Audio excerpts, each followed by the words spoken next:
They said it was clean, too cheap to meter. Built the dome, then cooked the beaker. Said the rod was safe, sealed in drums, but left them leaking out of Idaho slums. Hallelujah, being anti-nuclear's not dumb. Hallelujah, being anti-nuclear is fun. Hallelujah, being anti-nuclear has won. Hallelujah, nuclear exceptionalism is done.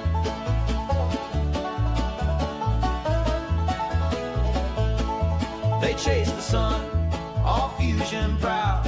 Ignore the barrels stacked in clouds. Promise stars in every socket, while curium settled in the market. Hallelujah, being anti-nuclear's not dumb. Hallelujah, being anti-nuclear is fun. Hallelujah, being anti-nuclear has won. Hallelujah, nuclear exceptionalism is done. Hello everybody, welcome back. You had a good day. Yeehaw! So don't be scared, the chart is clean. While whales rolled up beside the submarine, blame the algae, blame the rain, but never trace the gamma chain. Hallelujah, being anti-nuclear's not dumb. Hallelujah, being anti-nuclear is fun. Hallelujah, being anti-nuclear has won. Hallelujah, nuclear exceptionalism is done. Now the rods are rusting, the record spins.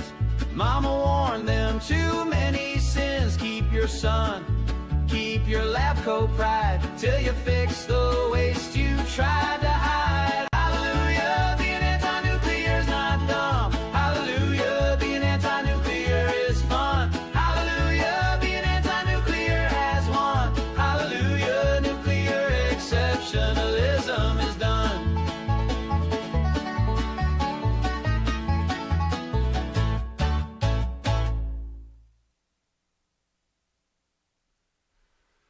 Yeah, how can you not like that?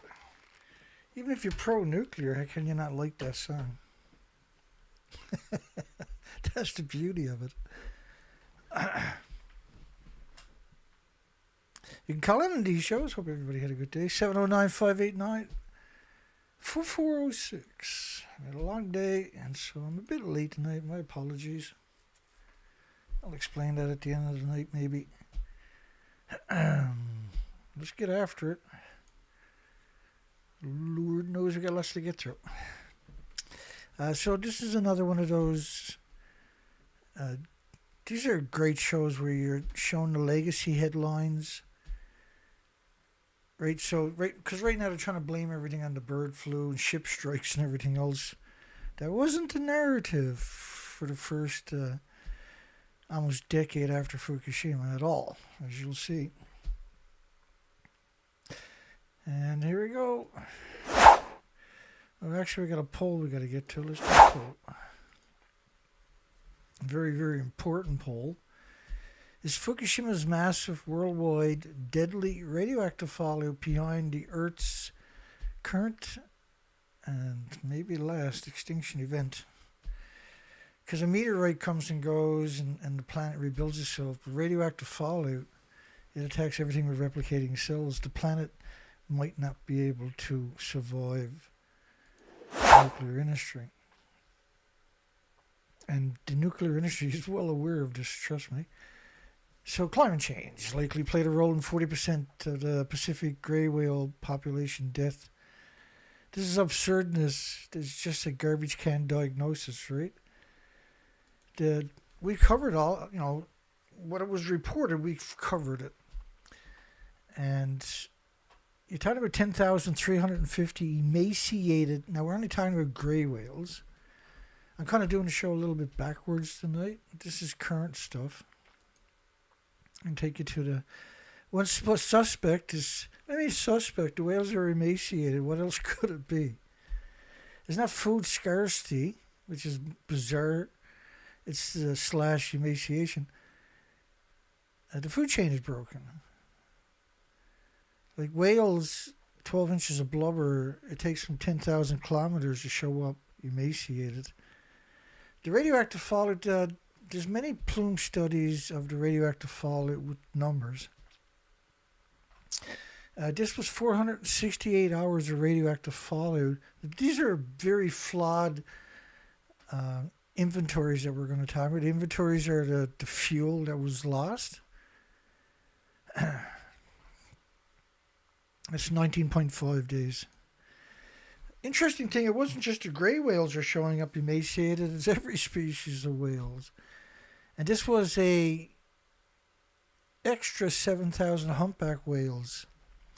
And we already got an unusual mortality event for like the grey whale, the humpback whale, many other species.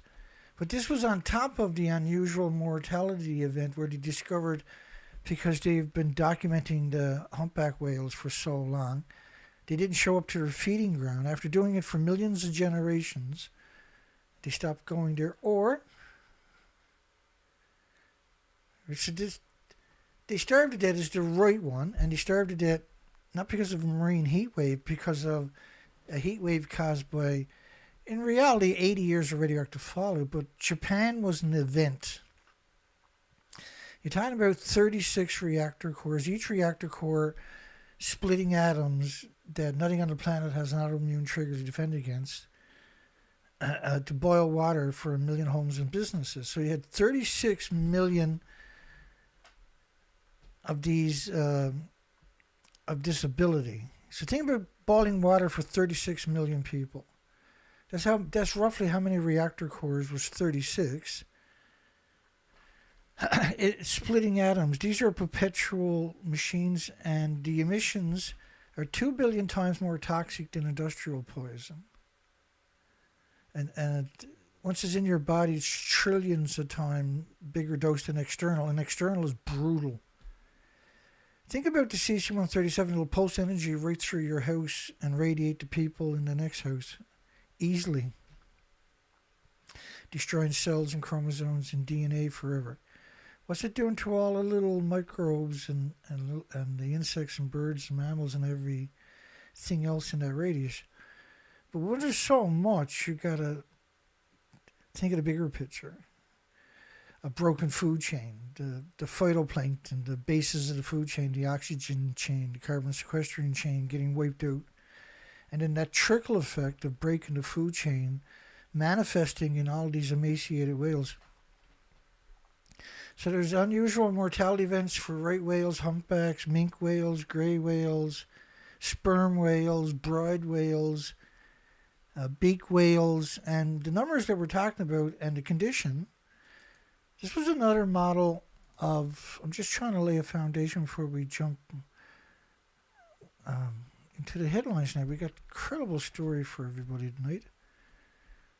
Very glad to see everybody back. I hope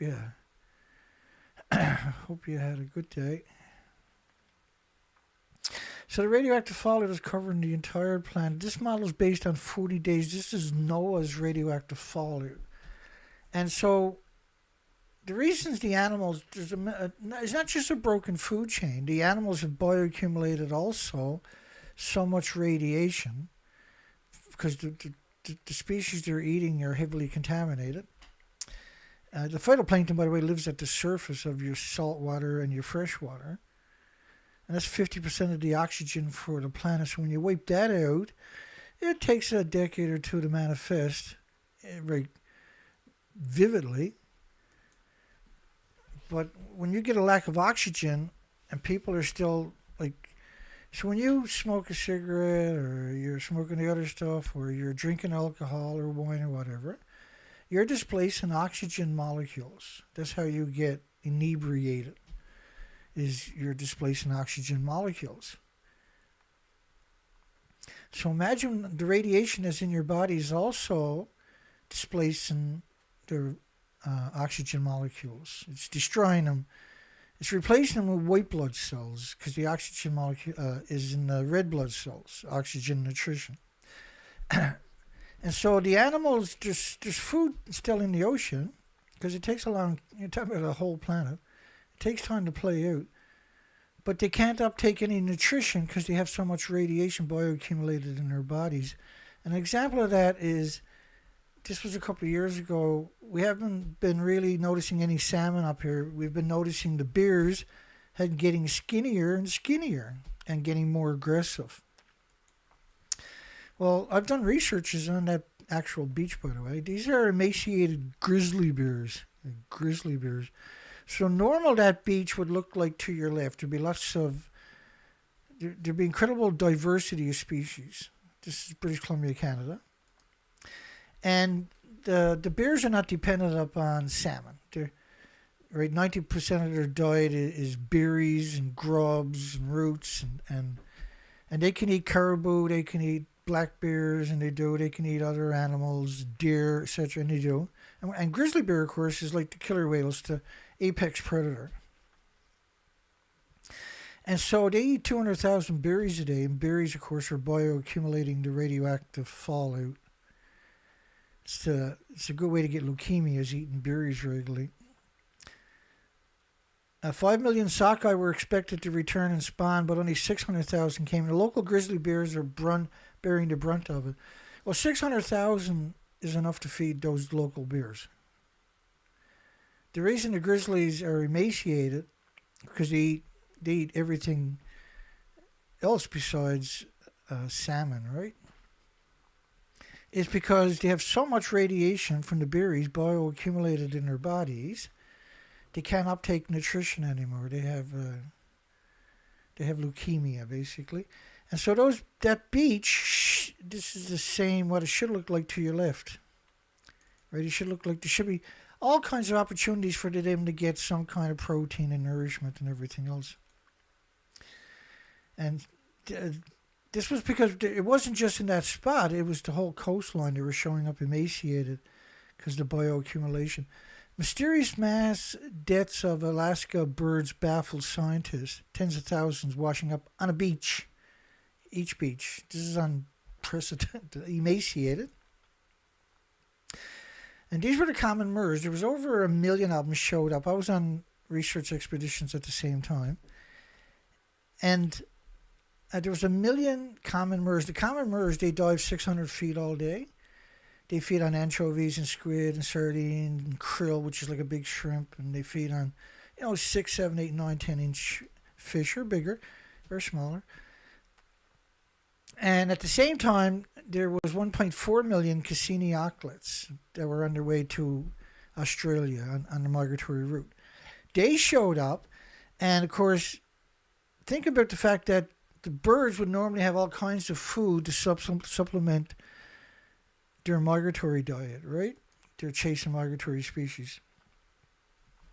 And so the common murres dive 600 feet all day. The Cassini auklets, they feed on microscopic animals like zooplankton, phytoplankton. They're surface skimmers and that. And so you had two different spectrums of the food chain showing up emaciated, but over 1 million each in the same real estate. Then you're into real. Now we've seen the same thing play out here in 2022 on the East Coast. And biologists who have examined the birds say they appeared emaciated. They didn't appear emaciated. We know they're starving, their stomachs are empty, but they're emaciated. And we have a lot of examples, not just of seabirds, but of insects too, with those showing up emaciated, but over like millions. It was 190 species a couple of years ago in Canada, United States, showed up on the migratory route of different species, 192 actually, different species of insect-eating birds showed up on the migratory route in a long area too, emaciated, had no muscle mass, and they ate up all the fat and the muscle mass in their body, and they fell out of the sky in people's backyards and everywhere else. Now, at the high tide line used to be 30,000 insects. So the insect-eating birds also lived in harmony with the tidal zones. The tidal zones were incredibly... I used to say that you could feed the entire planet protein when I was a commercial diver. in the same areas.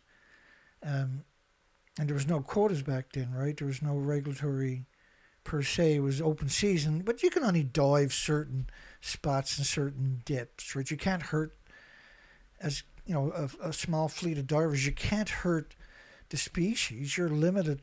Like if I plowed in a coastline like that over there, that's what the normal coastline of British Columbia tropical rainforest, 27,000 islands, looked like. Pre-Fukushima in 2011 even. So if I went out there with tractors or backhoes and scooped everything up and put it in a transport truck and drove it away, the species, both sides and down deeper, would just fill up that real estate right away. Within a few weeks, it would be pretty populated. Within a few days, it would be incredibly still populated because that real estate has been occupied by the genetic superior selection. The species in those areas, which is the prime real estate. Now, this is a low tide picture to your left, but I used to wait till high tide before I would try to put a rope around a tree when I was a commercial diver, because you couldn't walk through that, and you didn't want to. You didn't want to kill a bunch of species to put up a beach line on your boat, because that's how you do it, right? You put up a beach line, your anchor goes out, and then you go ashore and you put up a beach line. But trying to walk through all those species, you couldn't justify it. You wait for high tide, and then you go in a dory and a little Zodiac, and you put up your beach line tied onto one of those endless trees. Alaska adds the krill and mussels to the list of unusual marine deaths. Whales won't stop killing themselves in New Zealand. They're not saying that because it's always been that way. They're saying it because it's been that way post-Fukushima. And that when they studied the stomachs of the pilot whales in 2014, 15, 16, and 17, they would report on them as empty. And they would have peanut heads. They would have very defined spines sticking up, which wasn't natural. 25 pilot whales found dead near Marco Island. But this is a plutonium, by the way, dispersal based on 20 days to your left. So if you get plutonium in your body, and you live long enough, you'll get 3 cancers. You'll get cancer. The biggest killer is bone tumors, which is a terrible way. And for the species, that's a terrible thing. Oh, by the way, they're no longer using beetle dogs and puppies in radiation experiments or any other experiments. And I got videos over the last week that broke my heart to see the beagle dogs and beagle puppies. They were afraid to come out of their cages and step on grass. They were finally freed. It's crazy stuff. Back to this story, though. 25 pilot whales found dead near Marco's Island. I got to import that into my shows so I can show you that stuff, because that's really cool. So that's a new directive from the current administration in the United States, is no more slaughter of beagle dogs and beagle puppies, you sick and twisted, demented academics. We got studies as like, holy smokes, boy, what they do to the beagle dogs and beagle puppies. That died on Lovers Keys on Monday. So necropsies performed on 8 whales show they all had empty stomachs. This is the pilot whales. But there was another 20 or 25 that had died in the Everglades. They also had empty stomachs. And then so this year, or 2023 rather, in 2023, explosions of sea lion deaths in Peru amid the deadly bird flu outbreak. So this really tough pictures to watch. I'm about to show you. They're on a beach. You got emaciated sea lions. And sea lions, like I don't know how many times I've dumped my weight belt because I couldn't control my fear when I was a commercial diver. Because the sea lions, a sign of aggression with a sea lion is blowing. They'll go down and they'll release bubbles into the water. And then the whale or the sea lion that runs out of oxygen first is the loser. And so here you are down there. Hi, everybody.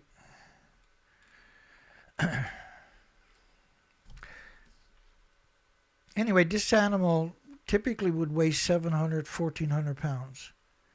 I've never seen anything like it. It takes an amazing amount of time, by the way, to wither away to these bags of bones. And now, so bird flu happens right away. It's a 3, 4, 5 day. Their immune systems are compromised. So bird flu that they're already acclimated to through genetic superior selection for millions of generations is catastrophic to them because their immune system is shot, right?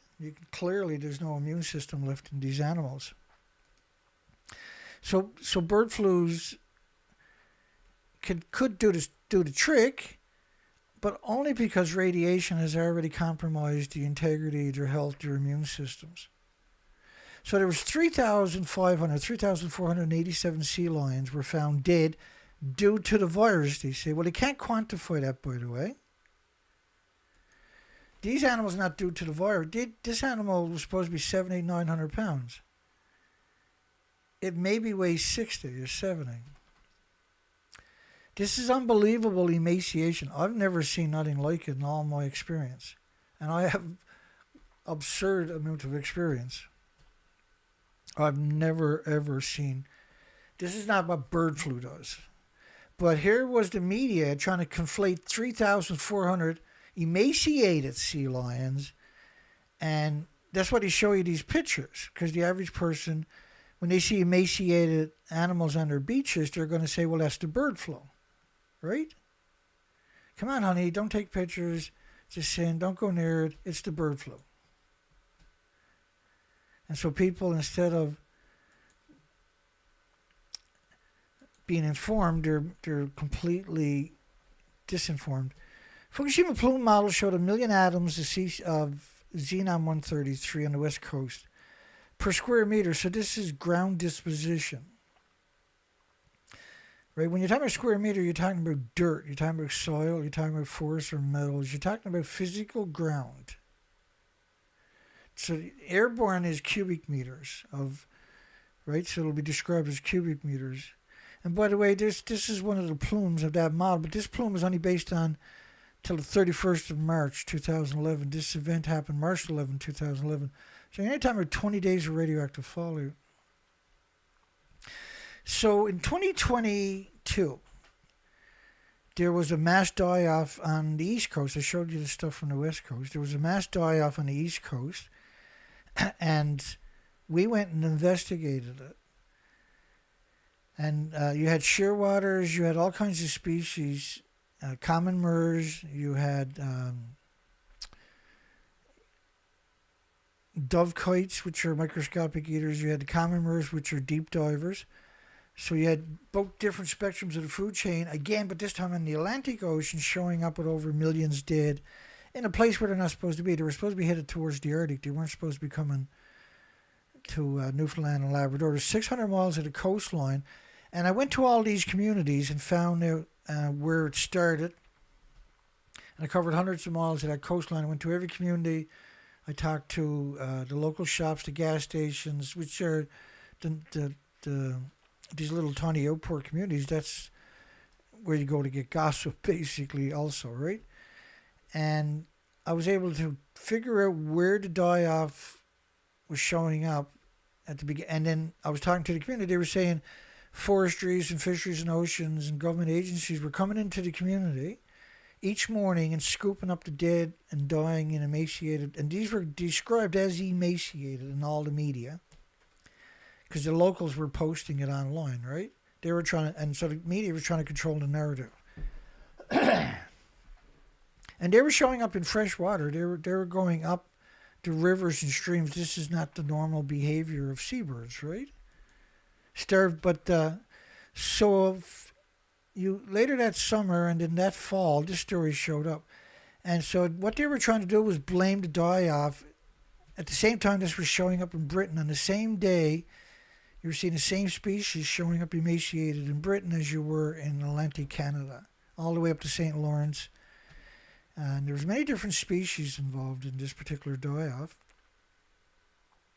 And so they were emaciated. They weren't dying of bird flu. And anyway, this community, everybody was sent in the, this was many months after I'd done the original research on the East Coast. This was still going on all along the eastern seaboard. And so this city, instead of sending the dead carcasses to the same government agency that was declaring bird flu, they done their own independent necropsies, animal autopsies. And so you had seagulls and ducks and terns and cormorants in the Massachusetts coastal areas. And so you had highly avian influenza on one side of them, allegedly. That's what killed them, according to the same government research center who done the necropsies, the animal autopsies. And 100 miles up the coastline on the other side, that they went to the same government agencies. But the city in the center, this city here we're talking about, they showed there was no highly pathogenic avian influenzas, and that the animals they examined, and there was numerous ones, were emaciated. And the cover story is clearly entrenched. America government is very pro-nuclear, so is the Canadian government. And the Canadian government is just despicably pro-nuclear. They're heartless, these people. So all of them were emaciated. You had 10 billion snow crabs disappear, vanish. Vanish. They don't just vanish. It doesn't work that way. Which was equal to the loss that encompassed more than 90% of the Bering Sea snow crab population and nearly 4 times the combined total numbers of snow crabs that were harvested by the fisheries from 1977 to 2022. So the entire legacy of the Alaska and the Bering Sea snow crab, you've seen it all on Discovery Channel and everything else over many years, was wiped out. And where does a lot of the radiation end up to is on the ocean floor. You broke the food chain, see? And then the evidence of the radioactive fallout, we have 40,000 atoms in a single bed of kelp. These are 40 billion, or a million. These are absurd numbers, by the way, 40 million. It was confirmed it was killing babies in the United States shortly after. 20 million particles of iodine-131, which is a nasty thyroid. And any damage to your thyroid from radioactive fallout, even though it's a short-lived isotope, it's a brutal one, is permanent. And the thyroid produces hormones for the bodies of every species, not just humans, right? But at the same time, there was an independent study of 220 million atoms per liter of radioactive iodine-129 with a 15 million year half-life. You can't find that. Like my Geiger counter can't find iodine-129. If it did, I would see 200, because people would say, well, Dana, I don't see my Geiger counter going 220 million atoms. Pulses of energy. Yeah, because your Geiger counter has to be calibrated for the iodine-129.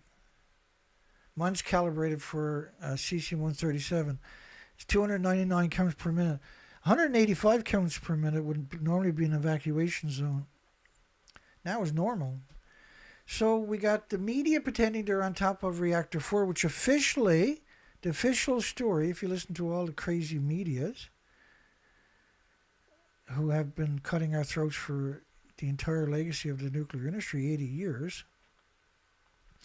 The building to your left is gone, but why is the media claiming they're at the top of it?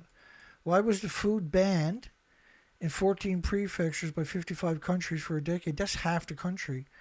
So every time it rains, half the country is hemorrhaging radiation into the ocean, per se, right? That's one way you can perceive that reality. This was the French model of 23 days of this was not a model, but an academic study of 1 million to 10 million times pre-Fukushima levels radioactive fallout of cesium-137. Covering the entire planet, not just Canada, United States, which gets hit right away because of the prevailing winds. Right? You had multiple reactors with fuel pools of reactor cores at the top of the buildings.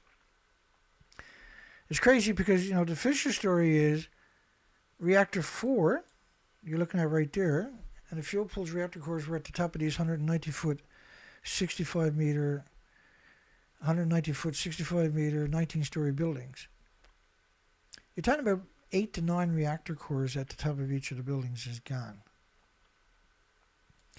and you're talking about 4 reactors with that particular attribute, that's just one of these reactors is worse than all previous nuclear meltdowns. Okay.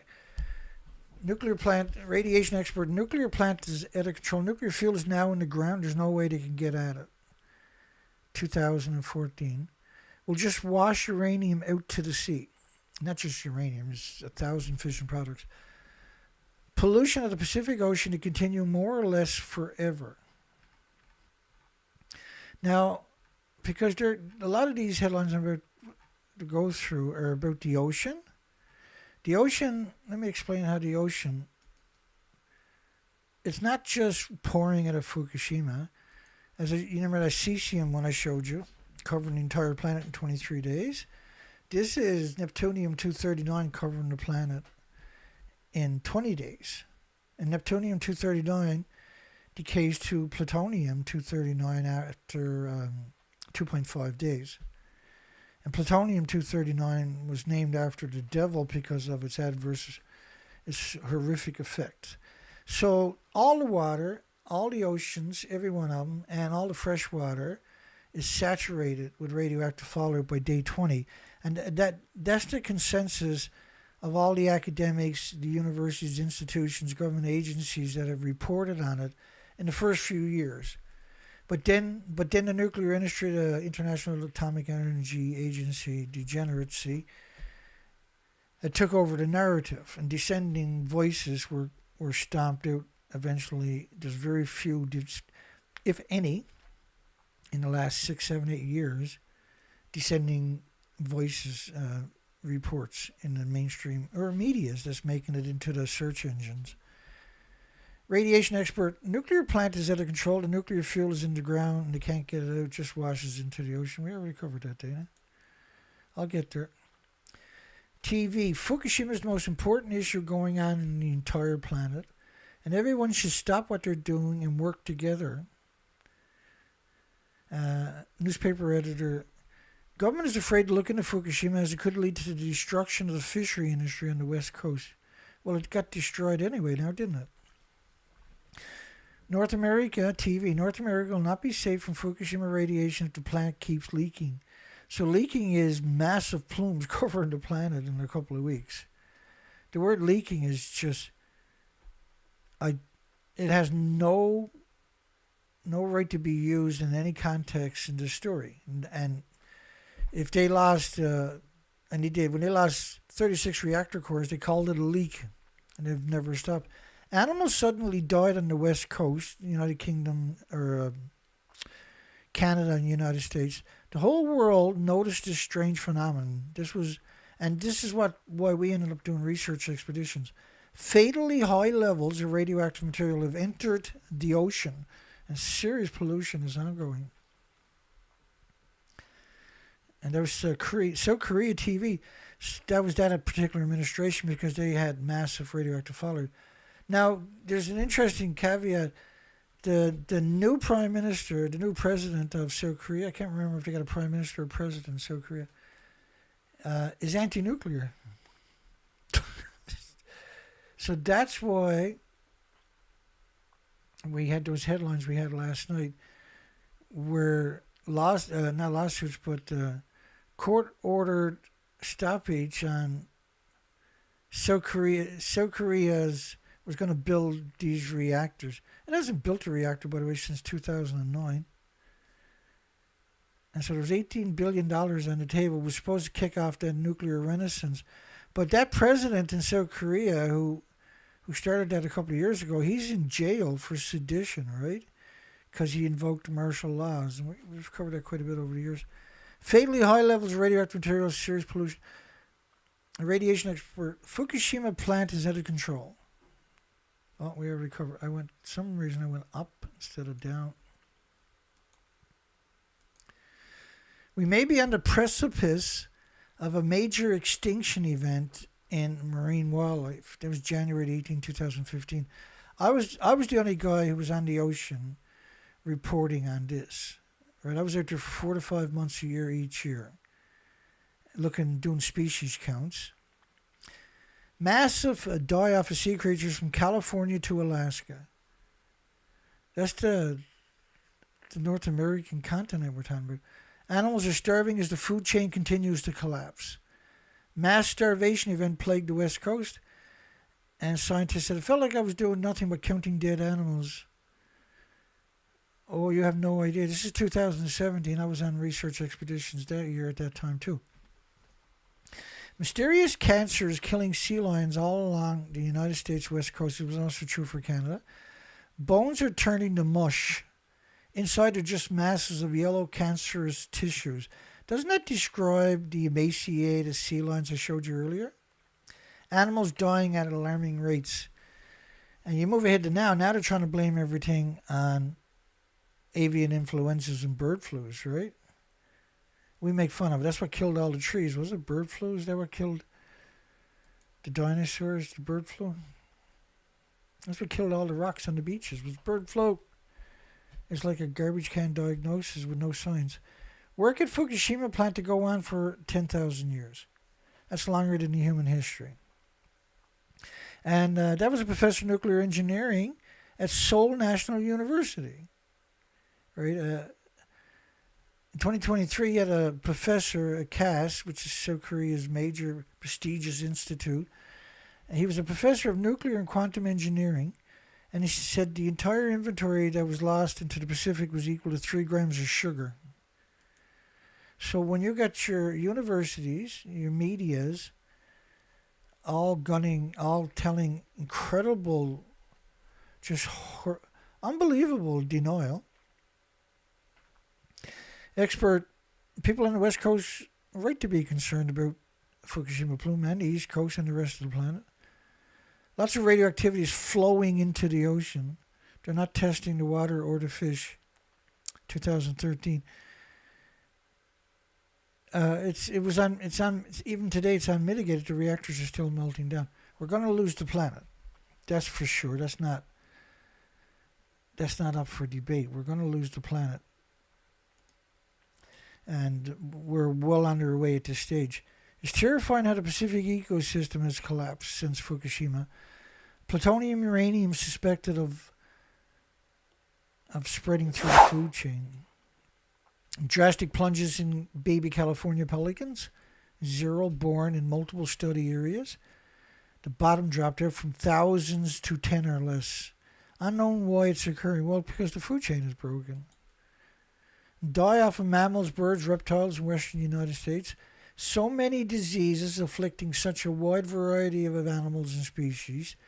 The names are out of a science fiction thriller. Hemorrhagic diseases, Slovactic plague, studies under, but they refuse to look at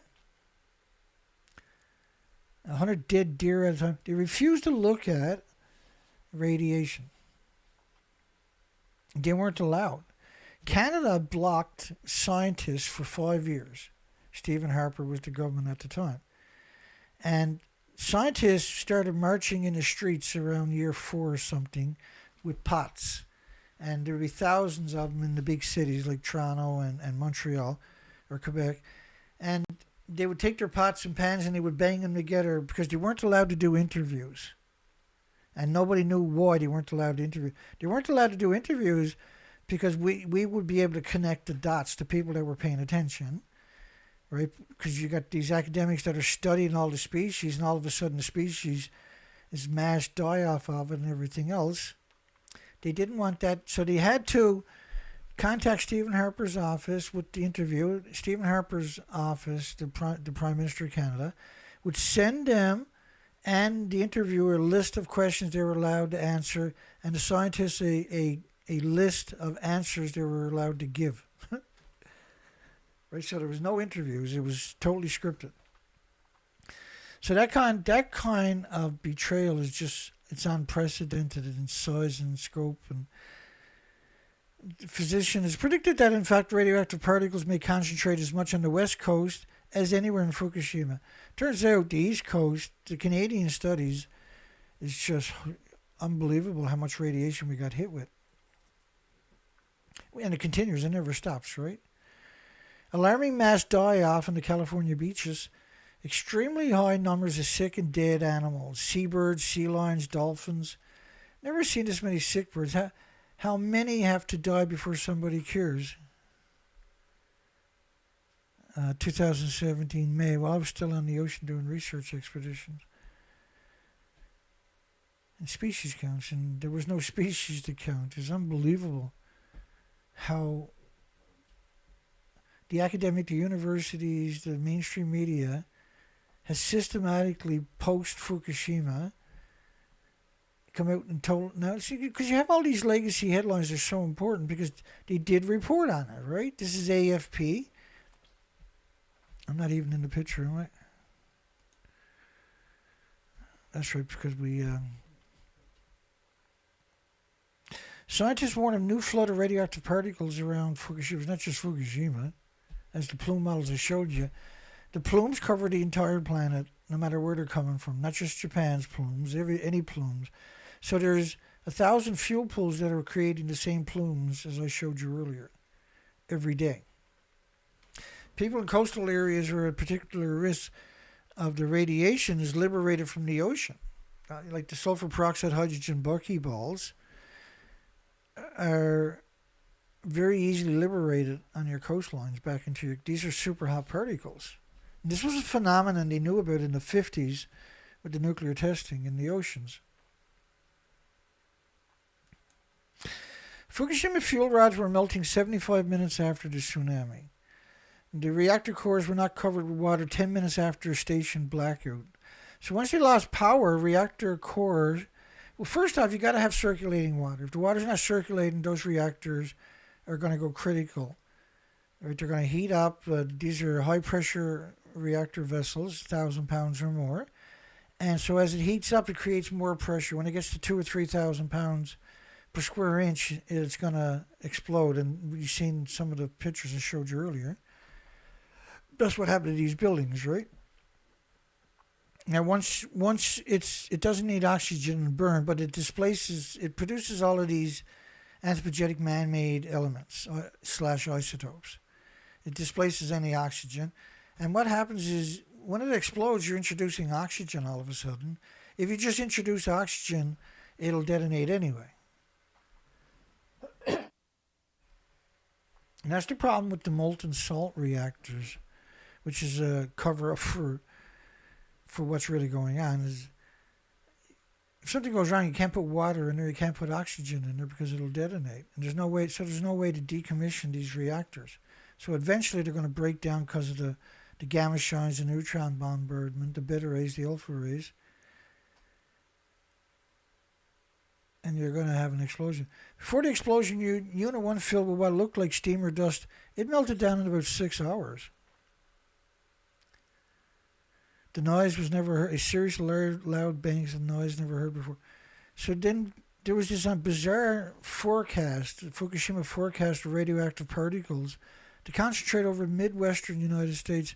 This was the Norwegian Institute for Air Research of Xenon-133. I have that map there. I'm not going to dig it up for you right now, but it covers the whole planet in 30 days. Xenon-133 is known to burn a hole through your lung and end up in your bone, by the way, of any species, not just humans. Fukushima forecast uninterrupted line of radiation stretching across the Pacific. It's like an invisible snowstorm that covers the entire planet. Never stops snowing, and the snow never goes away, except this pulsing energy almost at the speed of light every second. So it attacks everything with replicating cells. So there is nothing, no safe species. And we don't have an autoimmune trigger to defend against it. Either does any species. Which means your body attacks it with white blood cells for the rest of your life. So there's an instant cause and effect, because by proxy now, in order to have the white blood cell, you have to displace a red blood cell. And the red blood cell carries oxygen nutrition. Very important stuff.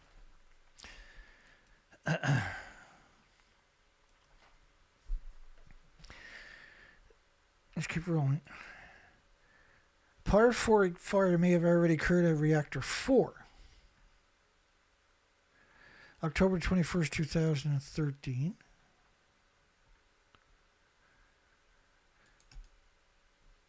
I'll just get your picture right quick. Here we go. That's Reactor 4. Does it look like they might have had a fire in that building over there? This is the fake Reactor 4, by the way. Try wrapping your mind around that statement. This is mainstream media. This is ABC, Cecilia Vega, the correspondent for the White House, by the way, for ABC right now. BBC, Rupert Winfield Hayes for BBC. CBS Seth Dorn in your top left-hand corner is a senator's son. And, of course, degenerate CNN. She married a cop, and she's making almost $1 million a year, jet-setting all over the world with rock stars and everybody else. All she had to do was cut all of your throats. So she was like, yeah, I'm game, come on. Nuclear professor, yes, worried about what they're doing at Fukushima, and there's good reason. One mistake from the government, and another quake to be the final blow to Japan. So there's a lot of denial that Reactor 4, even today, that's the official picture. You can go download that picture at TEPCO's website, at the Nuclear Regulatory Commission's website also. But the official story is that never... In fact, you can download that picture from older stories at the International Atomic Energy Agency, who's the loudest one out there telling you right now that that didn't happen, that it looks like this. Like, it's denial on a level I'm not used to. I've never seen nothing like it. I'd have no other historical event that I can compare the enormity of this cover-up. They don't have a right to do it. They don't have a right to destroy all the species on your planet. They don't have the right to destroy the health of all your friends and families and loved ones. They don't have a right to poison the biosphere, the ecosystem, destroy the water on the entire planet. They don't have that right. This is criminal, what they're doing. And just because they're in key positions of authority in institutions and universities doesn't make it illegal. It's not legal to do what they're doing, okay? We need to hold them accountable. We have no options. You have no options. You have to gut up and figure out a way to hold these people accountable. And you can hold them accountable by waking this planet up. And that'll be the best accountability you can get. You have no idea what could happen to these people if the world was... Because the world could wake up, see? The right tweet, the right Facebook. You can start a chain reaction effects. Let's keep going. They have endless earthquakes. They're like one more earthquake. They're built on the tectonic plates, where the plate goes, boom, for hundreds of miles. That's how they ended up with these 500 mile per hour tsunamis. They got a 3,000-year legacy of tsunamis over 300 feet on that coastline. So why would you build your reactors, just above the high tide line? Why would you do that? Why would you put all your reactor cores at the top of the building? Why would you? The worst possible place to do it. They have 1,000 earthquakes. They're built on the tectonic plates where, like, why would you build on the tectonic plates? Yeah, they're like 50 miles away from it. But in the scope of a tectonic plate, you're built on the plate. Japan considered moving the capital away from Tokyo. Tokyo was and will always be a nuclear wasteland. I mean, when they have morning dew and fog in Tokyo, you're talking 4,000 or 5,000 atoms per kilogram. These are absurd numbers of just cesium, for instance. Japan Prime Minister to study setting up an alternative capital away from Tokyo. There was a lot of reports on that. This is April 14, 2011. This is May 1st, 2011. We have all kinds of stories about that. The pollen, right away, within a few weeks, there was, it wasn't pollen, there was not a few weeks, but a few days, there was yellow radioactive fallout, and the government, because it was actually snowing, if you look at the tsunami videos, it was actually snowing, right? People were froze to death on top of buildings and had no way of getting out of there. The tsunami went up to... but Fukushima, Poland will reach the capital. Oh no, everything is... All of Poland now is radioactive pollen. Alaska, 28% of the polar bears with skin lesions, which is typical radiation. So you're talking about brutal radiation fallout to see those particular attributes. With skin lesions, hair loss, thyroid tested by the government.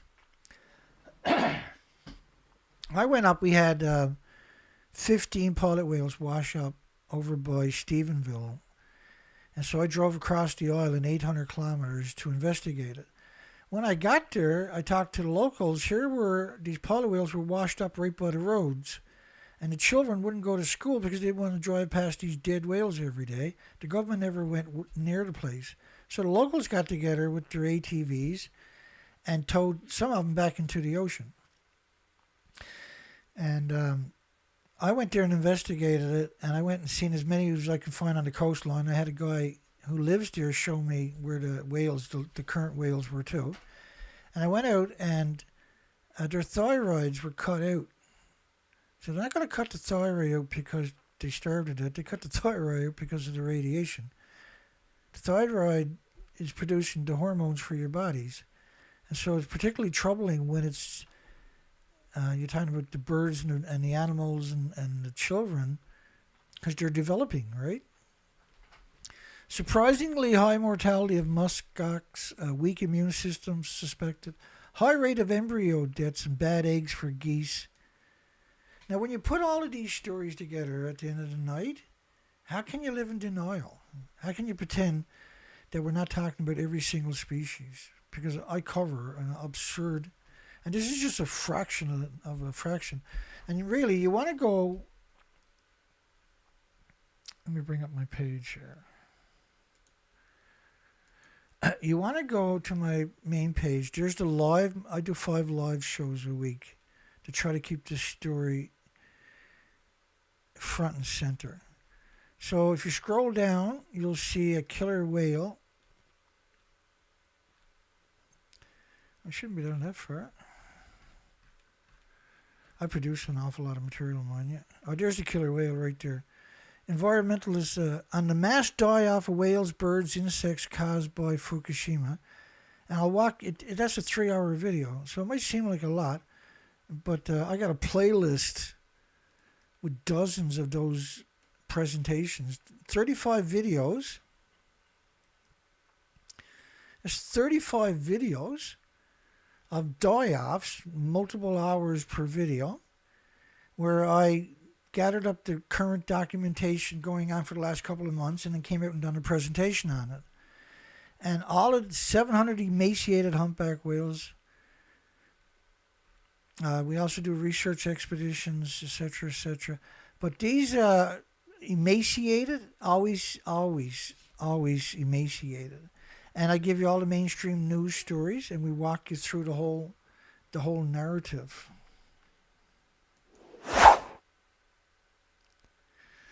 That's very important if you're trying to get to the bottom of all of this, right? Brutal censorship again tonight, is it? Nasty, dirty censorship. Boy, it's really something. Is Fukushima a massive worldwide deadly radioactive fallout behind Earth's extinction level event? Well, carbon can't do it. How's carbon going to hurt something? Carbon produces more insects, more birds, more trees, more plants, more puppies.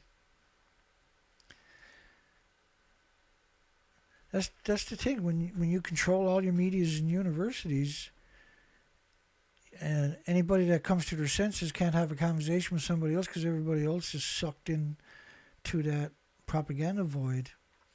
Immense mystery as the sea stars are being wiped out along the west coast. Could be gone for generations. No, you can't be gone for generations. You're exterminated. Because the species typically would live down deeper, they'll fill up the gap, right? Or both sides would fill up that gap. And then the ocean becomes a soup of life where you have all these species, the sperm, the milk going into the ocean, where you have poor visibility for many months, is actually just a soup of life, where each glass of water would have 1 billion creatures into it. 1 billion creatures in a glass of water.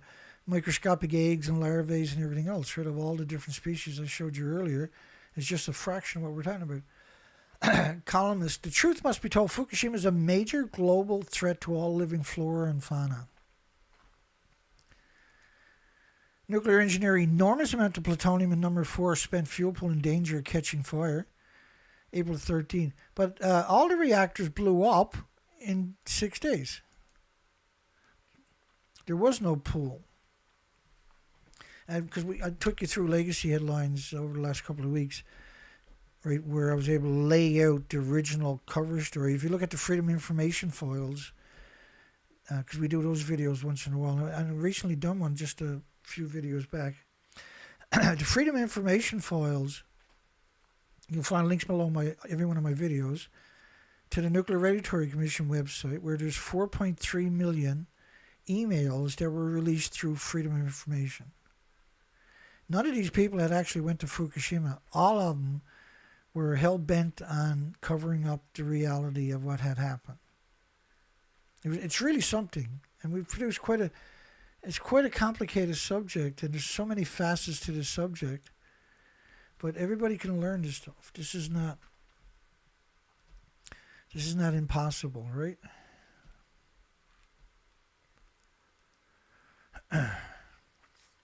Newly released data showed 4,000% more radioactive material in Fukushima groundwater than TEPCO claimed. 39 billion atoms per cubic meter in samples from the shoreline, which is 1,000 liters. So in 1,000 liters, you had 39 billion atoms. Let me just do the math on that.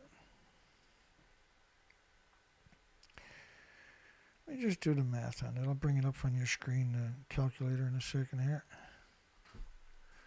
You can do it off the top of your head if you wanted to, but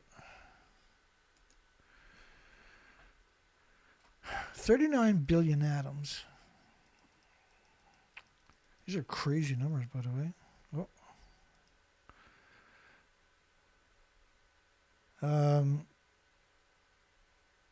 Divide it by 1,000 liters. You already know the answer, some of you, I'm sure. There's 39 million atoms per liter. These are, and they're only talking about a single isotope. They're not talking about the incredible diversity of isotopes. They're not talking about strontium, uranium, plutonium, or americium, or neptunium. These are nasty stuff we're talking about. After going through filtration process, 2014, there was no filtration system. You can't filter radioactive water that you're pouring over a nuclear meltdown. Because what they done was they drilled hundreds of wells on the site.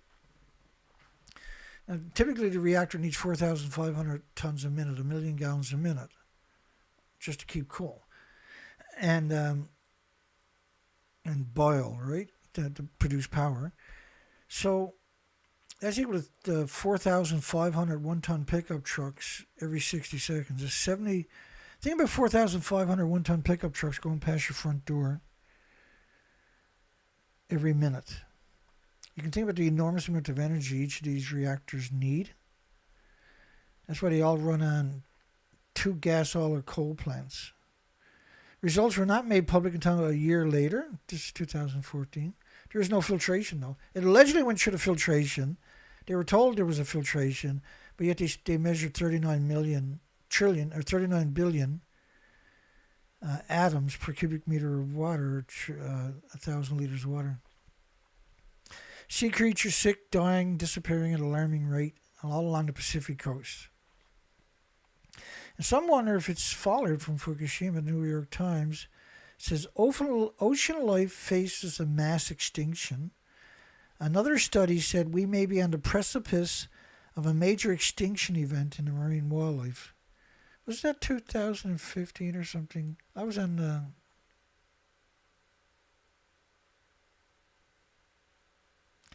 There are many more species that are getting sick, facing the possibilities of an extinction.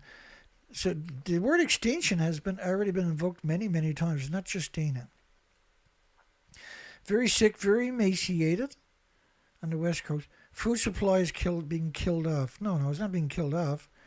It's already, that's 2015. Yes, still going. Most whales we've been tracking for 2 years are emaciated. They're not doing well / emaciated. So when they talk about they're not doing well, they're talking about sea creatures, the food supply is being killed off. Very sick, very emaciated. That was actually reference to killer whales. Mind-blowing die-off of seabirds on their way from California to Alaska. It was all the way from New Mexico. Not just California. It was much further. This is unprecedented, the worst we've ever seen. Every bird we're seeing is starving to death, withering away. The emaciation, right? Every bird we're seeing is starving to death. Bizarre die-off along the west coast, not just like Boston or whatever, it's the whole coast, the entire coast. Record numbers of deaths declared an unusual mortality event by the government. You're not seeing bird flu mentioned in any of these stories, are you? Babies being found severely emaciated. Just the tip of the iceberg. What year was that? 2015. I was on doing research expeditions that year too. Countless dead birds reported in the Pacific off the U.S. coast. Nothing will eat the bodies.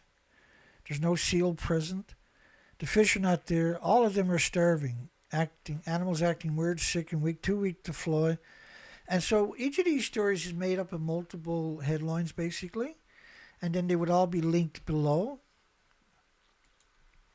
So you had all these medias reporting on the same story, but you had to read all the different medias to get the big picture, see? And so that consensus then was used for the headlines. The fish are not there. All of them are starving. Animals acting weird. Residents, we want to know if it's from Fukushima. Too weak to fly, too weak to run. That's your typical radiation sickness. You can't move around, you're lethargic. Alarms raised on the west coast after unprecedented die-off of nearly endangered marine mammals. More have washed up in the last few months than during all of recorded history combined. I've been telling the story for an hour tonight. We just have so much documentation of so many different species in so many different places.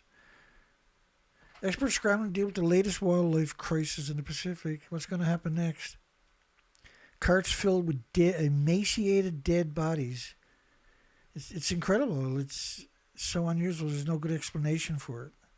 Entire generations of baby sea lions dying. The Pacific Ocean is turning into a desert off California. It wasn't just obviously California. Our research expeditions, we had Kevin was down around the California coast. Yoshi Sumatsu was going down there, and they were finding the species were gone. So it wasn't just from Vancouver, British Columbia to Alaska. You can't just, the ocean is a soup of life. And so when you can't find a soup of life, that's not just going to be a coastline. That's the ocean we're talking about. I mean, if someone had told me that pre-Fukushima that could happen, I would have laughed at him because I was so familiar with it. Animals sick, starving, emaciated, too weak to swim, hemorrhaging. Mysterious whale death, scientists perplexed. No bird flu. Isn't that interesting, eh? They did try to blame it multiple times on domoic acid. Of course, we followed through on those studies when they finally released the findings after the samples, which sometimes was 1 or 2 years down the road. We were able to show you that they had conflated it, but it simply wasn't true. Animals sick, starving, emaciated. That's still going strong today with every species that we're seeing. Sardines and crayfish. These are keystone species a lot of the times we're talking about, by the way, which are important to so many migratory species. Birds and dolphins and seals and sea lions are just a few of them, right? Tunas, halibut. There's many different species are dependent upon the migratory each year. It's particularly the parent birds that are raising fledglings along the migratory route have been doing this for generations. For millions of generations. And if you go out and into these places, the rocks are not stained from the excrement from the birds, because the birds, they're eating healthy, they're just pooping where they're to, and you have all this excrement runs down the rocks. And that stays there all winter, and it's been there for millenniums. And when I go out there and do the research out there, there's nothing on the cliffs whatsoever, which are the breeding grounds for 46 million migratory birds that still haven't showed up. And today I covered the coastline all the way into the city, into St. John's, into the big city, right? And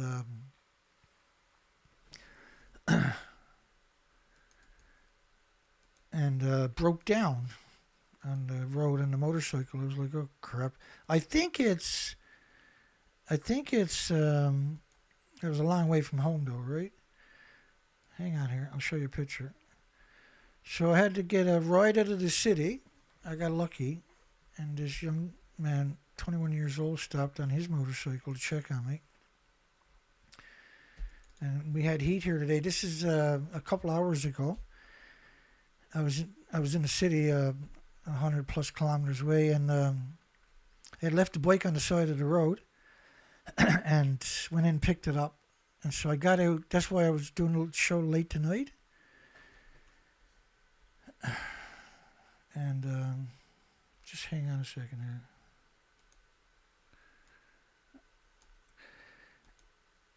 And so I think it's the main fuse box. I blew a fuse. I lost all power to the dash. So a couple hours ago, I had taken this off out here, and you can't believe how exhausted I am from all of this today, right? This is absurdness. And but anyways, I'll figure it out. So what I think happened, it was a lot of going, right? I had to get a ride out. Then I had to hook up the trailer, grab the truck, and go get fuel and run to the city.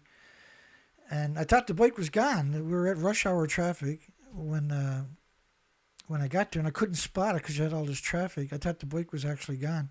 I was like, oh crap. I didn't care because I was healthy and I was safe, right? And I had the air conditioning on. But I'm really fortunate that young man stopped today. And he went back and got his car. And then he gave me a run out, and I paid him generously for that. I gave him a couple of $100 for doing it for me because I wasn't capable of staying there, but I was in bad shape. And so now I got the bike home. I think it's just like I changed the solenoid a couple of 2 years ago, right? I think I ordered it in for $15 or something. I had a problem with you would have to press over and over and over to get the solenoid to work. So I just changed it myself. But right alongside that is the main control, power control, and it's just like a 30 amp fuse or something. So I don't know if I'll tear it apart. I probably will tear it apart tomorrow and get after it and change the fuse. I'll figure it out. It was an expensive day. It was basically $400 a day to me. But I couldn't care less because I got the bike. I'm back home. Got a show in the night. And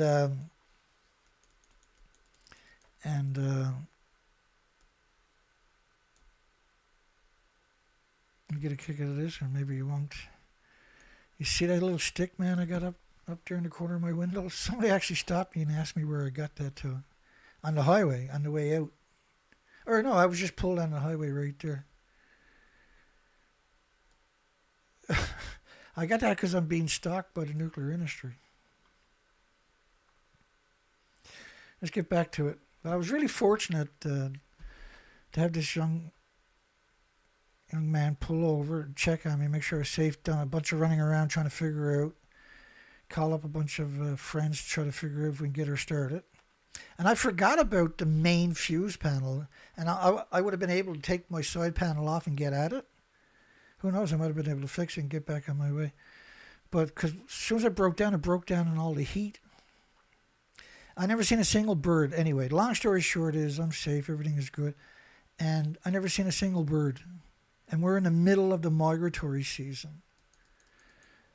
When that's all you should see. There's supposed to be 46 million birds coming through here right now, raising their fledglings, having babies, diving all day long to get food to raise their little chickadees and their fledglings. I'm right here. Here we go. We're back after. Strandings in the past 5 weeks already exceeded what normally seen for an entire year. Much larger than anything recorded.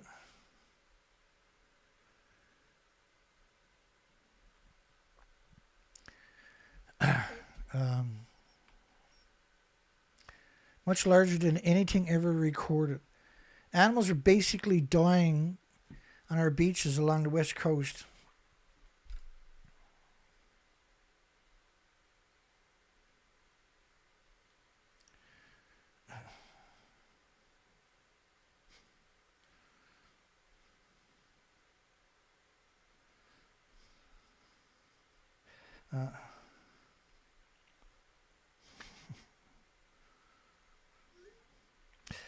That's him there that time. Bless his heart. I had sent him a picture to let him know that it was okay. Animals basically dying on our beaches along the west coast. New worst calamity seems to be unfolding. Experts like walking skeletons so hungry they're gone on rocks. Skin are hanging off, extremely unusual. Maybe the fish have left, prepared for the worst. Well, these are all different stories, and this was the consensus based on the same topic that day. And so you got to read all these different, and they would all be linked below each one of these stories. Like walking skeletons, and they're so hungry they're gonning on rocks. So this was they're talking about the sea lions, the sea lion pups. They're talking about the sea lion pups.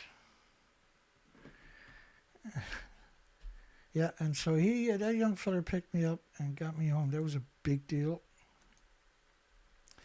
But anyway, when I finally, it was 8 hours later when I finally got in the house here. And that was just like a couple hours ago. And Tommy got a shower, Tommy got a meal into my stomach. So I was half an hour late doing the show tonight. So I launched research expeditions. That's 3 of the skiffs and the sailboat. I launched research expeditions from Vancouver, British Columbia to Alaska. And what we were looking for is the species to your left, and what we found was the species never returned. So I went back for 5 more years and spent 4 to 5 months a year on the ocean to looking for the species. So the species are very highly visible species. It's impossible to have nothing on your coastline.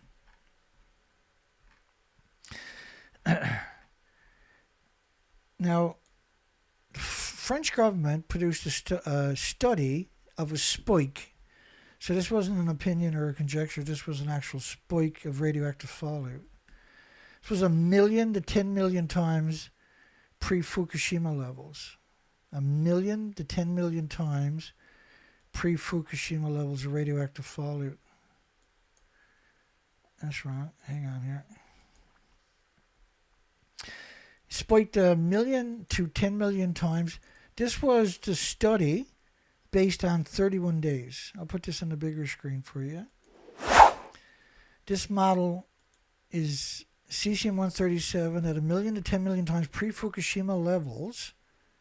This is a study, this is not a projection. This is not a model. This is an actual study. Based on 30 days total. You're at day 25 right there. So the whole planet is covered in perpetual radioactive fallout. And now if that was only just cesium-137, which is what the model based upon, it's still going to be 300 years before that goes away. But you can't, we got all the different studies of the different isotopes. So all the plumes are, and I showed you some of that already, the plumes are different colors. A lot of the institutions would make them different colors. But this is absurd, because cesium-137 is pulsing energy 600 feet every second. Like, this really happened. This is an event, and the species die-off now is well documented, but the public relation firms, there's over 1,000 public relation firms, they're really good at misdirecting you, right? But we spent 6 years from Vancouver, British Columbia to Alaska, 27,000 islands. The species to your left are exterminated post-Fukushima. They're not going to come back. So if you plowed in a healthy coastline, the species deeper and on both sides will fill up that real estate, that gap, within days. I mean, this is prime real estate that they've been hanging on to for millions of generations. So the species in that shallow water where they get the most sunlight, and they're exposed at low tide. There's a 19-20-foot tide exchange in British Columbia. That genetics is gone. So that's, even if the species are down deeper, you got all these superior genetics were wiped out. And so my pictures on the right, you would never be, like my little Zodiac, I would never be able to go up on the beach typically. And I used to pick 20,000 of those purple sea urchins each day as a commercial diver when I was doing food harvesting.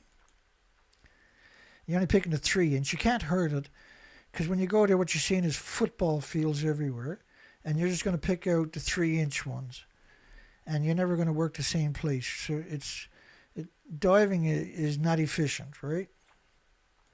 The radioactive fallout is well documented, and the species, many institutions for many decades have studied them. The species to your left are now exterminated. They're permanently gone. We will never take these pictures again. And that's what it looked like, the tidal zones looked like in 2000. Now they blamed the die-offs, the missing species. When they did acknowledge it, they said that there was an unprecedented mutation allowing cancer to spread from one species to another species like a virus. Bodies, and like the species that I managed to find, like if I found starfish, they were full of tumors. I've never even heard tell of anything like it. So they were claiming that the species to your left, you're talking about 700 algae. Algae were getting cancer. I don't like all the shellfish, the abalone, the scallops, the oysters, the 5,500 invertebrates that were in the 700 algae all got cancer. Really, all the little necks and manila clams, the gooey ducks, the razorback clams, the scallops, all of them got cancer. Cancer went from the starfish to a clam to a sea anemone to a snail. Really. And that's why the species to your left don't exist anymore. That's the official story. And we have many variations of that particular narrative. But they refuse to acknowledge that it's all gone. And that's where my multi-year research expeditions raised the interesting question of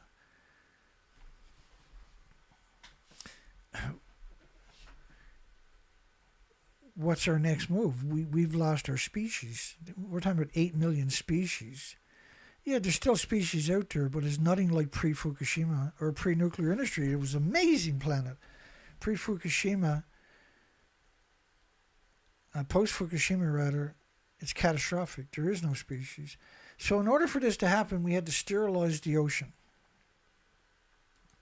Right? Instead of having a billion creatures in a glass of water, you'll be lucky to find 100. And it won't be phytoplankton. It won't be the basis of the food chain. It won't be the basis of the oxygen chain. It won't be the basis of the carbon sequestering chain. Extremely emaciated we've been covering this for so many years. That's the norm. That is the norm. A new and improved version of the original atomic plague is spreading. The truth is so incomprehensible, it's easier to pretend it doesn't even exist. The Fukushima crisis comes to the United States. The atomic plague is being pretty polite when you got, like, we've never even speculated that cancer could jump from species to species of marine life. That wasn't in the lexicon. That was not the vocabulary of any academic papers that I have absurd amount over the last number of 2 decades. Hundreds of sea turtles. Remember that story back in 2017? Hundreds of sea turtles washing up dead on the Pacific coast. The dogs stopped breathing and died instantly when they were eating them. Many with reproductive problems. Killer whales are dying all along the Pacific coast, not just the Pacific, obviously, anymore. Very sick and emaciated. How can an apex predator be emaciated? Radiation sickness. They can't uptake nutrition no more because they have so much radiation in their body pulsing energy at the speed of light every second. Their body's too busy trying to deal with that. It doesn't have the capacity to do anything else, right? Your immune system is compromised. Very sick and emaciated. Marine birds are disappearing in the Pacific Northwest. Significant ecological shift crashes in many species. Something's happening on a big level. Starfish turn to slime. We're talking about the loss of millions and millions. No, you're talking about hundreds and hundreds and hundreds of millions. You remember the starfish I showed you earlier? One of the most vivid memories of diving in the Pacific pre-Fukushima, was you couldn't touch down many places because sea urchins or starfish were overlapping each other, and there'd be like mussels and everything else underneath it. But you didn't want to touch down because you were afraid of hurting all these species. There was nowhere that you can put your arms and hands and feet without damaging species. And so you're very conscious of this incredible, amazing ecosystem. It was an absolute privilege every day to dive. And you're spending 6 hours a day on the ocean floor each day, in an environment that you didn't know existed until you became a commercial diver. It's very enlightening. And to go out with the underwater drones and everything else for all these years and not find a species is not just, it's very humbling, but it's nightmarish. And I can't, after doing the research expeditions, I can't live in denial. I can't be silent, and I can't live in denial. Because I appreciate that we're dependent upon all of these species to have a future. Something's happening on a big level, but what is it? Hearing problems may be far worse than revealed. Mexico suddenly banned bluefin tuna fishing. Seals and sea lions are starving to death. Alarm is a record number. It just spiked. And you notice they're never mentioning the bird flu. This is what all they're mentioning now is bird flu. But back then, they were basically mystified. They rarely had an opinion, but they were acknowledging that this was happening. And they weren't trying to, you weren't getting the public relation version that you're seeing now. You were getting academics going, I can't comprehend it. Because Fukushima is not very well known to people. Most people have no concept of radiation fallout. And the industry is quite proud of that. I mean, a lot of people were raised on SpongeBob and Simpsons and Spider-Man and the Hulk, which is all meant to make people like radiation, not fear radiation, not be able to appreciate the harmful effects of radiation.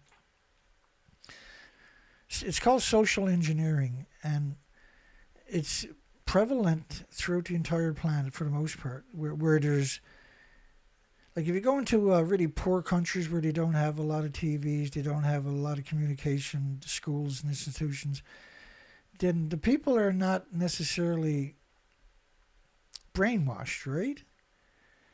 But unfortunately, they live in economically depressed areas. In other words, in extreme poverties. And I mean extreme. Like some of the stuff that I watch, because I watch a lot of that stuff, the extreme impoverished places, I just don't know how society can allow stuff like that to happen. Acute hemorrhaging found in dead owls along the west coast. Mortality event began 9 months after Fukushima. So 9 months after Fukushima. Acute hemorrhaging found in poor conditions, badly emaciated. Anybody seen a theme tonight? The word emaciation is constant. Over many, many years post-Fukushima. Sea stars began ripping itself to pieces. None of us have ever seen anything like it before. Well, sea star uses ocean water like we use blood.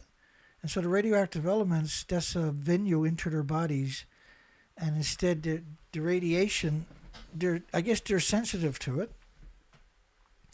And I was hanging out with at one point during the research with a bunch of my old friends who were still commercial divers.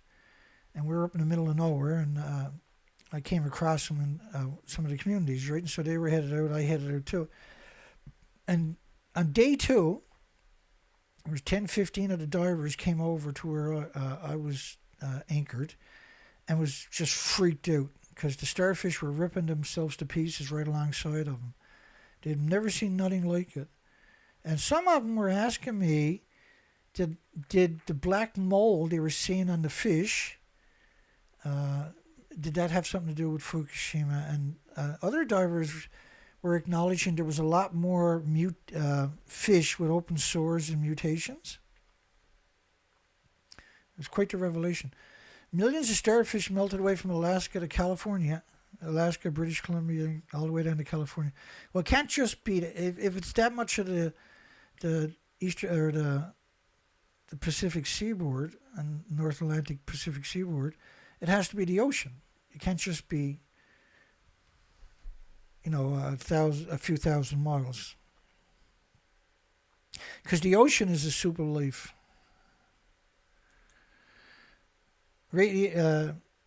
Expert Fukushima radiation not ruled out as a factor in the epidemic. It's very different than anything we've ever seen before. This was David Suzuki here in Canada. He said, Fukushima is the most terrifying situation I can imagine. I've seen a paper which says, bye-bye Japan, evacuate North America's west coast if Unit 4 goes after the quake and the rods are exposed. Sailors' horrific Pacific journey goes viral. They all failed to mention Fukushima, the world's largest release of radioactivity into the ocean. Yeah, Chernobyl was 600 miles away from the ocean. Head researcher, and I got another headline that goes with that in a second. Yeah, here it is there. It was supposed to be right alongside him, but I couldn't remember. After we left Japan, it felt as if the ocean itself was dead. This was a sailor who used to... He's been doing it for a long time, sailing $1 million race yachts, and they were used to the species. They look forward to it every single year. After they left Japan, when Fukushima happened, it felt as the ocean itself was dead. There was nothing alive for 3,000 miles. We no longer saw turtles or dolphins or sharks or birds. They saw one whale appeared helpless with a big tumor on its head. Striking changes to killer whales, unusual high mortality rate, odd behaviors. Well, I mean, they're apex predators, so how can they show up? And the last die-off video that I covered 2 weeks ago was a killer whale showed up on a Belgian beach. And Belgium, of course, has never seen a killer whale before. This killer whale showed up, and his rib cages were sticking out. He had an incredible peanut head, which is emblematic of emaciation. Doctor warned about radioactive substances from Fukushima. Considers keeping kids away from the beach, pregnant women as well. Keep your kids and pregnant women away from the beach. That's somebody with pains of conscience right there. They even say something like that. New concerns about radiation levels in the fish from Pacific. The numbers are just staggering. It's a major event worldwide. This is a major event worldwide. So originally there was a lot of people in media, not speculating, but documenting. But then over the last 6, 7, 8 years, say the last 5 years, I don't know if we got a single story in 5 or 6 years, the last 5 or 6 years, if we've ever covered a single story where anybody come close to telling you the stuff I'm showing you right now. Biologists feared the pink salmon that are canary yellow on the Canadian Pacific coastline, British Columbia. Insides are also yellow. Heart parts, gills, arches, spines, cartilages in the head, spleens are swollen, liver spotted, some with bugged out eyes.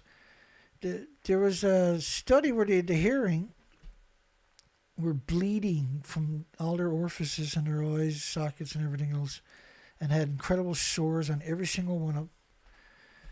No one knew what to call it or what the hell was going on. No one would check for radiation, and if they did, they weren't released. Fukushima worker wanted to escape from the nuclear plant, but feared he might hurt me. Does that sound like a nuclear scientist to you, or nuclear academics, or nuclear corporations, or does that sound like the homeless and the destitute, the victims of society, the immigrants that don't speak the language? Excuse me. Sardine population plummeted along the United States West Coast. Collapse of a species is feared.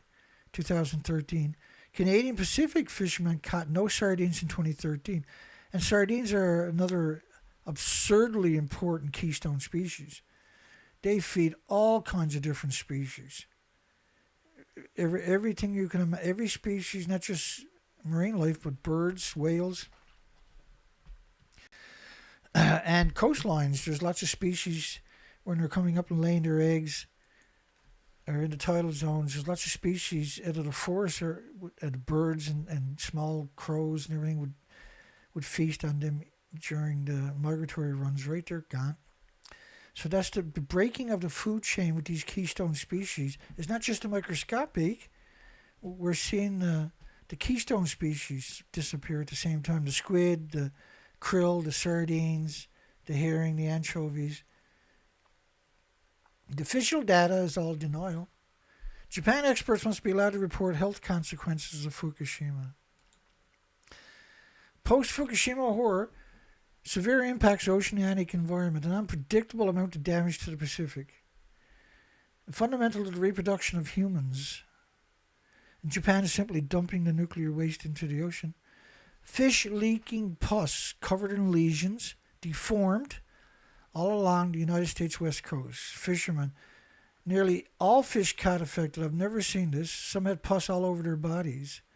So many are showing illnesses. Environmental conditions could be a factor. This is speculation, right? In Alaska. And so when you look at that, what you're seeing, that's just a fraction of under the stories. Each, you can see the blue, that's the link to the original stories. But all of these stories are based from the mainstream media typically, and they're all based on that same subject. And so when you look at the headlines, that was the consensus, because every story is telling you a different facet for the most part. I mean, there's a lot of things in there that are going to be the same, but they're giving you have to read all the stories to get the whole story, to understand and appreciate the enormity.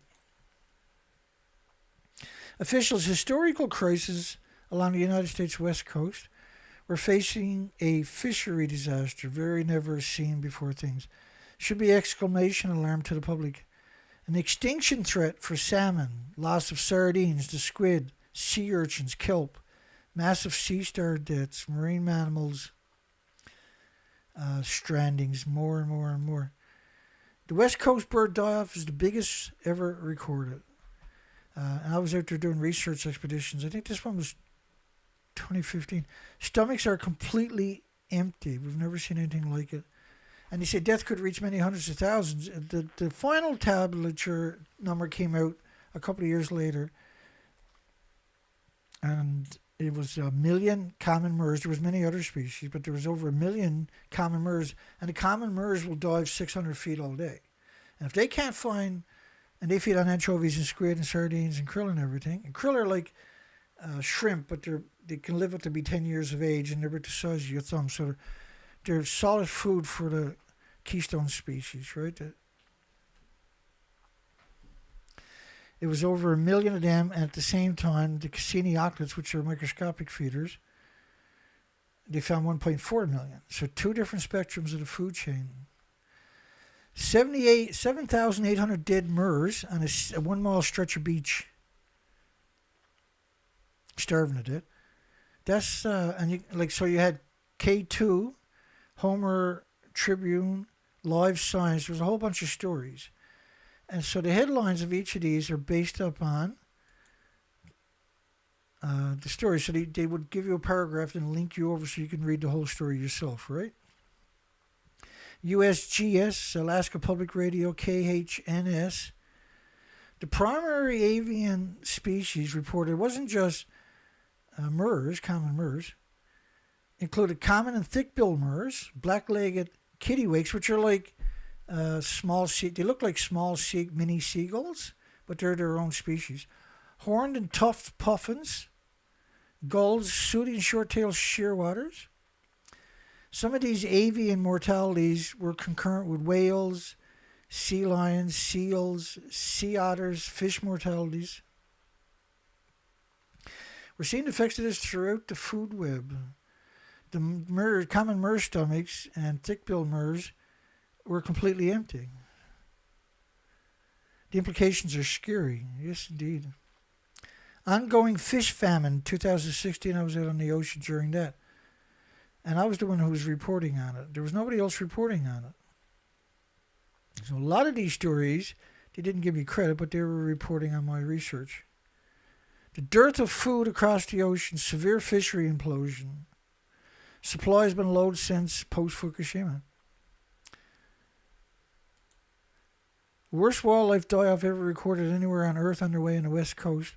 And we're not just talking marine die-offs. Yeah, it's a big deal. Many species that are getting sick, facing the possibilities of an extinction. And so they speculated on toxins, but strontium reached 500 million atoms per cubic meter in the basement 2014, which is perfect. Because after 1,000 days of the meltdown, strontium peaks, and it peaks for tens of thousands of days. It's a 100-to-1 ratio of the strontium or the cesium-137. And we're talking about strontium-90, I'm pretty sure, in that study. Because that would be the kind of study you would expect 1,000 days later. And that's what we're talking about, 2014. 5 locations near the ocean have 500 billion atoms per cubic meter of air in the basement of Fukushima. These are absurd. These are numbers we've never even perceived pre-Fukushima. Even a terrorist, so-called terrorist, dirty bomb could never wreck. That's what a nuclear plant is. All nuclear power plants are hemorrhaging radiation 24 hours a day. Plutonium is certainly being discharged to the Pacific Ocean. Reactor water turns into yellow fizzing liquids from damaged fuel rods. It actually vibrates. This is like pre-nuclear meltdown type stuff we're talking about. This is like your typical fuel pool. Government expert. Fukushima is not under control. It has alarm bells going off on the West Coast. Former official says, I'm humiliated that Japan lied to the world and how much contamination has entered the Pacific. Polluting the ocean and more. It was airborne. It covered the whole planet and then by proxy all water. And now what, Canada's going to have a nuclear renaissance and poison the rest of us forever? Massive radioactive release at Fukushima going on for almost 3 years. The reactors lost all of their inventories.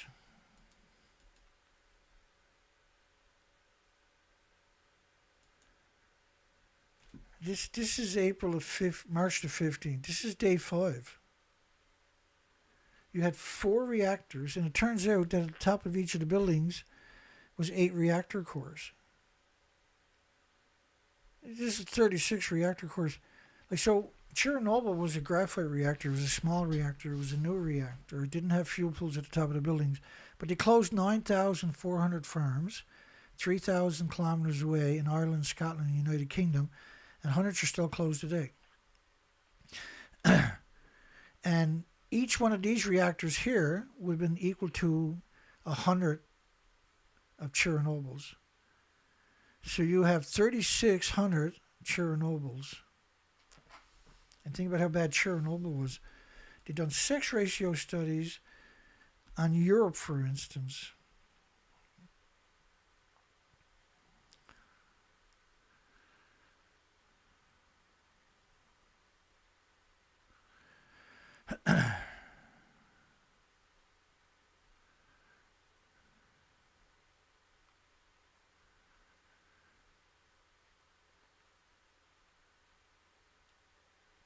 Hello, everybody. So, yeah, we had a late start today, so I think we'll basically call it quits at this stage. I've had a very long day, so I'm pretty tired. I wouldn't mind just passing out. We had a good day because we were safe and we're home. That's all that matters. That's the way some days go, man. It was one of those days that you're probably never going to forget, right? But it ends with a good story. I'm safe from home. A little bit late getting the show out there tonight, but I feel good about it, right? 'Cause I got the bike home. I'll figure it out.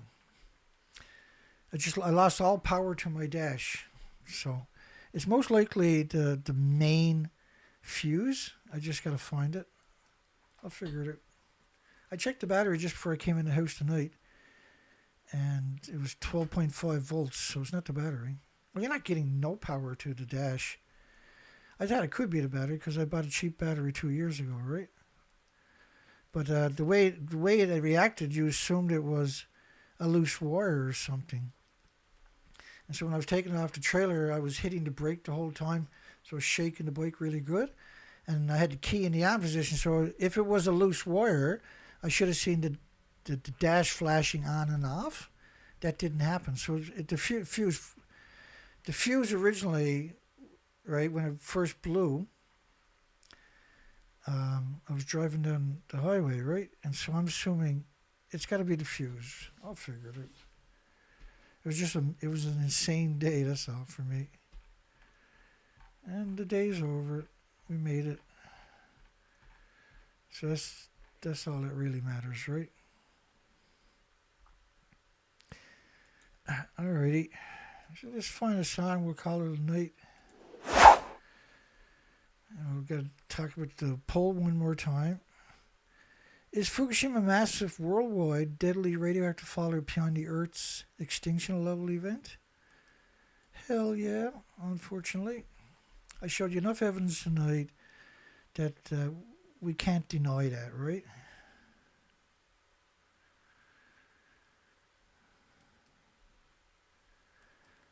Excuse me.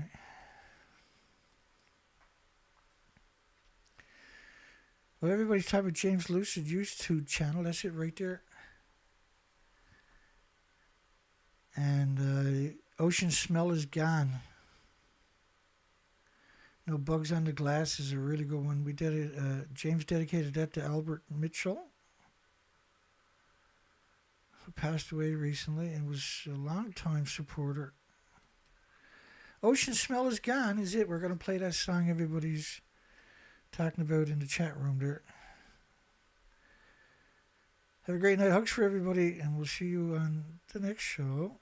Hopefully there's no more shows until Sunday, unless there's a major breaking story. And a lot of these, because this is my last show of the week, is Thursday night. So the Japanese, a lot of times will wait till my show starts, and then they'll release a headline. Hard cases. I should check the news right now, but I'm not going to. Well, let's check it. Court rejects Fukushima crisis damages orders against ex-TEPCO executives. Court rejects Fukushima crisis orders. Yeah, so they just broke a new story, didn't they? Let me go to the last hour. Past hour. I don't know.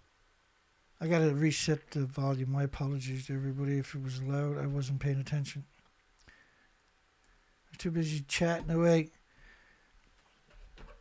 So this is Ocean Smell is Gone. This is a song James recently put out to try to bring attention to it. Have a great night and a great day tomorrow. A great weekend. Hopefully I don't see anybody until Sunday. Take care, everyone.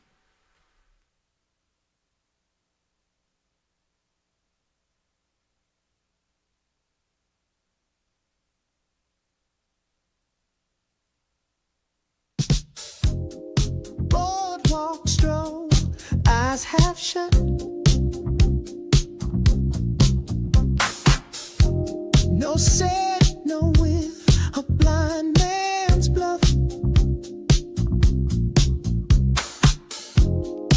Air so smooth, it feels rehearsed. No ocean smell at all, just can't make this up. That's right. They say it's CO2 to blame, but I remember Fukushima melting right into the sea. Wipe the scent right off the breeze. Oh, yeah. Ocean smell gone, just wind and blue. Wait